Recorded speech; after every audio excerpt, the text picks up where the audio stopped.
আমাদেরকে ইসলামের বিরুদ্ধে স্লোগান শিক্ষা দিয়েছে, ধর্মের বাদ মানবো না, স্বামীর কথা শাক ভাত খাবো না, বলে নাই? যে বলবে ধর্মের বাদ মানবো না, ও মুসলমান না কাফের? এই জন্য আর নারীর লোভে ফেলানোর জন্য ইলেকট্রনিক মিডিয়া আমাদের হাতে ছাড়িয়ে দিছে।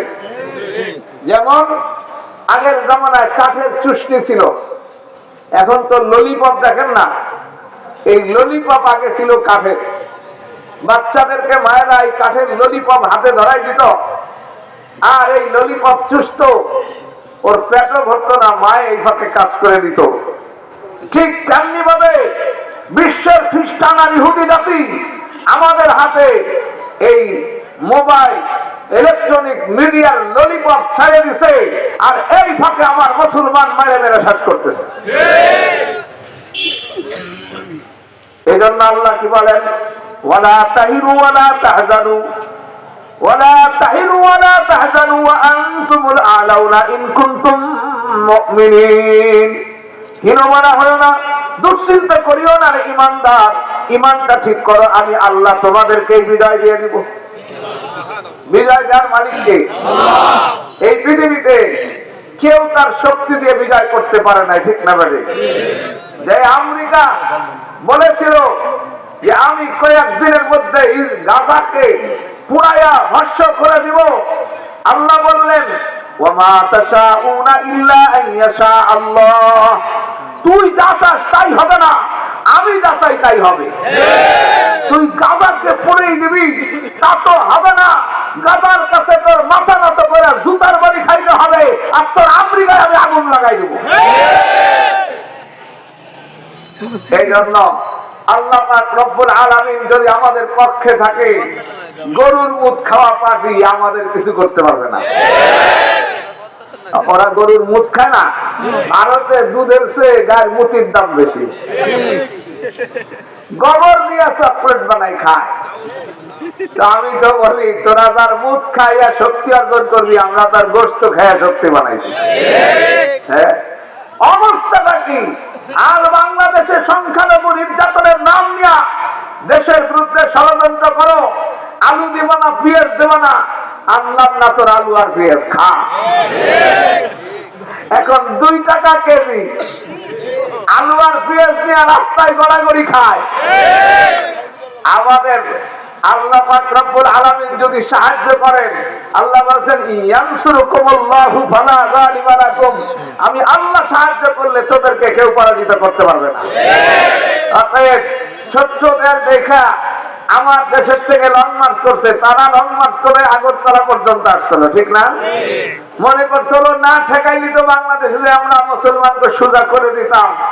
দুদু জানো না যে আমাদের দেশের পোলাপান ভালো ভালো ছুরি ধারায় বসে রয়েছে, হাত না তো করো না, এই গুড়াচ্ছে পোচাই কাটছে।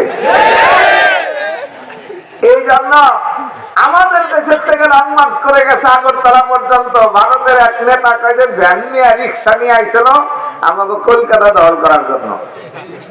30 কার মারতেছে হযরত আবু উবাইদা ইবনুল জাররাহ রাদিয়াল্লাহু তাআলা আনহু।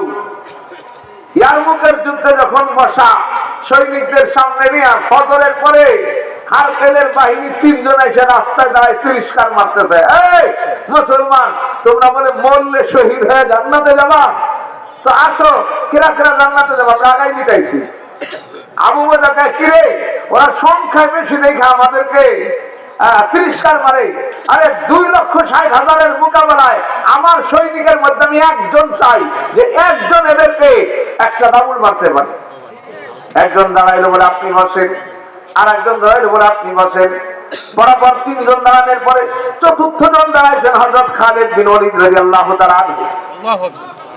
উনি বললেন আমি তো আপনাকেই চাইতেছি।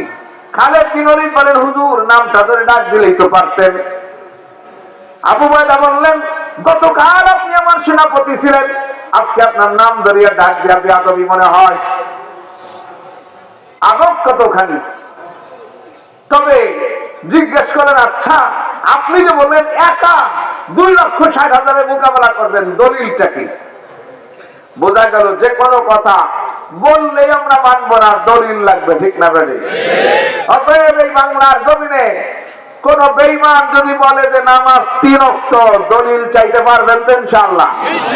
হ্যাঁ, বুড়া হুজুরের দলিল সাথে রাখতে হবে। বাহির দেওয়ার বুড়া হুজুরের পকেটে নাকি মুগুর থাকতো একটা ছোট, আমার উস্তাদের কাছে শুনছি, গোষ্ঠী মাদ্রাসা আব্দুর রব চৌধুরী। তো জিজ্ঞাসা করছে, হুজুর এটা রাখেন কে? বলে ইসলামের দলিল তো 4টা, কোরআন হাদিসের নাকি আছে, 4 দলিলে যার বুঝ না হয় তার জন্য 5ম দলিল দেওয়া লাগে। ঠিক না ভাই? তো দলিল চাইতে হবে, আমাদেরও দলিল রাখতে হবে যে আল্লাহর নবী নামাজ নিয়ে আসছেন 5 ওয়াক্ত, জিবরাইল টার্নিং দিয়ে পড়াইছেন 5 ওয়াক্ত, নবী পড়ছেন 5 ওয়াক্ত, 4 খলিফা 5 ওয়াক্ত, 100 লক্ষ সাহাবায়ে কেরাম 5 ওয়াক্ত, আমাদের পর্যন্ত 5 ওয়াক্ত নামাজ দেখতেছি। মক্কা মদিনায় যেদিন থেকে নামাজ শুরু হয়েছে আজ পর্যন্ত কোনদিন নামাজ বন্ধ হয় নাই, নামাজ 5 ওয়াক্ত। এখন আলুল কোরআনের দাবিদার এক শয়তান নাকি বলে কোরআনে বলে নামাজ 3 ওয়াক্ত। নাউজুবিল্লাহ। দলিল চাইতে হবে, দলিল দিতে হবে, এক হাতে মুখে জুতার বাড়ি। বেঈমান 1444 বছর পরে তুই কোরআনে দলিল পাইলি, নবীকে কোরআন বুঝে পড়ে নাই? জোরে বলেন না, না বুঝে পড়ছে? নবীর চেয়ে বেশি বোঝে এমন কেউ আছে? যদি দাবি করে ও মুসলমান না কাফের? আল্লাহর নবীর চেয়ে বেশি বুঝতে পারাই পৃথিবীতে আল্লাহ কাউকে বানান নাই। অতএব নবী বলছেন 5 ওয়াক্ত, নবী পড়ছেন 5 ওয়াক্ত, আর সে বেঈমান আহলুল কোরআন দাবি করে। ঠিক না ভাই? আমাদের দেশের কিছু আহাল আছে, আহলুল কোরআন, আহলুল হাদিস। আসলে বাস্তবিকতা কতটুকু? এক বুড়ি, তার ছেলে মরে গেছে, ছেলের বেটার পর গর্বে একটা বাচ্চা রেখে, বাচ্চা জন্ম নেয়নি। মহিলার একটা বাচ্চা হওয়ার পরে সে স্বামীর তালাশে বাচ্চা রেখে বুড়ির কাছে চলে গেছে। হ্যাঁ, এখানে একটা হাদিস মনে রাখতে হবে, যেই মহিলা যৌবন কালে স্বামী হারাইছে কিন্তু বাচ্চা কাচ্চার মায়ায় আর নতুন স্বামী গ্রহণ করে নাই, নিজের মনের চাহিদাকে আগুনের মতো চাপা দিয়ে রাখছে, আল্লাহ তাআলা কিয়ামতের ময়দানে সবার আগে এদেরকে জান্নাতে পাঠাবে।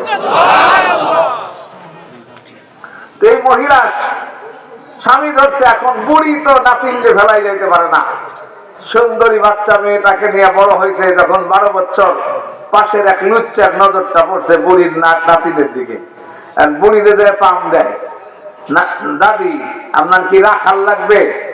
বলে না, রাখাল লাগবে, বেতন দেবো করতে। বলে আমার কোনো বেতন লাগবে না, আমি বিনা বেতনে আপনার গরু ছাগলের ঘাস কেড়ে দেবো।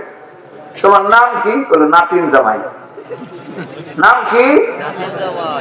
বুড়ি দিন বলে নাতিন জামাই এই ডাকে, তার নাম কইছে তাই তো ডাকবে। 10-12 দিনের মধ্যে বুড়ির নাতনিরে পটাইয়া একদিন চলে গেছে।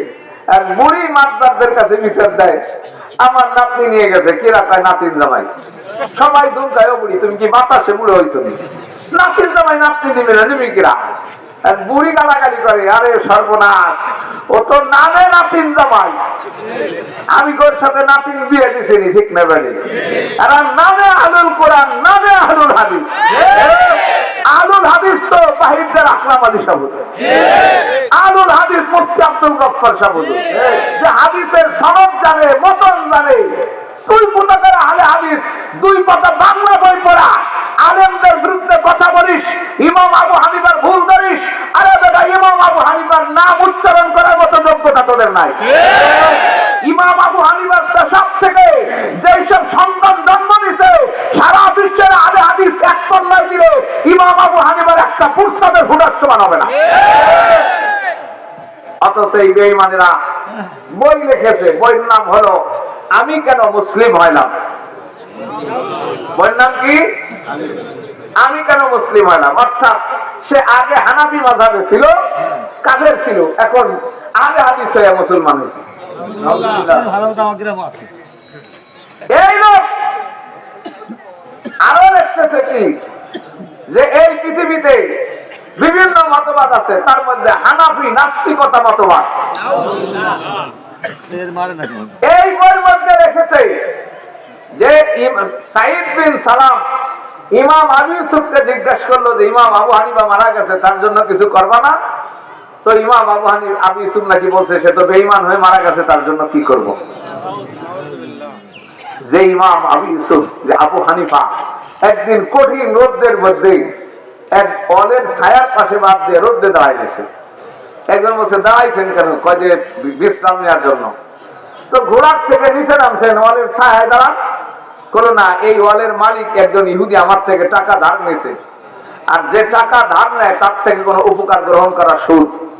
কুল্লু কারদিন জাররা নাফান ফাকুয়া রিবা। যেই ধারের বিনিময় গ্রহণ করা হয়, আপনি 500 টাকা ধার দিচ্ছেন, তারে কবে আমার সদর একটা বাড়ি নিয়ে দিস। 500 টাকা ধার দিচ্ছেন, তার বাড়ি আগে কোনোদিন দাওয়াত খাইতেন, এখন দাওয়াত খাইতে যাবেন।